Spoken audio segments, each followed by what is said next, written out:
कहवा जे तुलसी माई के नैहर, कहवा जे सासुर, कहवा जे सासुर हो।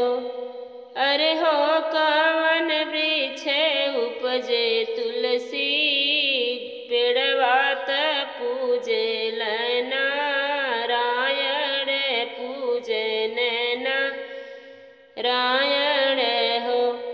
अरे हो कवन वृक्ष उपजेला तुलसी त पूजन नारायण हो।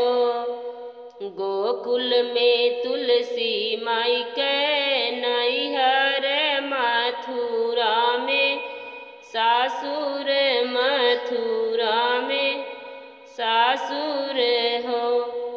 अरे हो चंदन वृक्ष उपजेली तुलसी त पूजल नारायण, पूजन नारायण हो।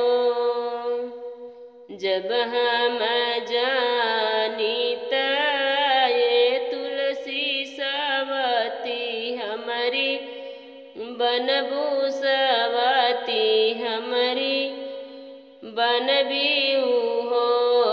तुलसी तोहरा के जड़ से खड़ती जमुना बीच बहाई आइत, जमुना बीच फेंकी आइत हो। जब तू ही ये रानी मोहि उखाड़ी देबू जमुना बीच, फेंकी देबू जमुना बीच फेंकी देबू हो। रुक्मिणी होई जाइबै सुंदरी, नैया तखेई है नारायण, तखेई है नारायण हो। जब हम जानिते ये तुलसी बनभूसवती हमारी, बनभूसवती हमारी हो।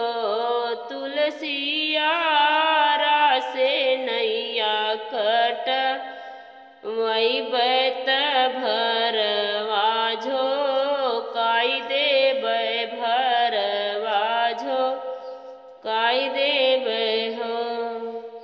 जब तुहिए रुक्मिणियारा से कटवाई देबू भरा झोकवाई देबू, भरवाई झोकवाई देबू हो। रुक्मिणिया गिया से होई है जब पनिया त पियहि नारायण,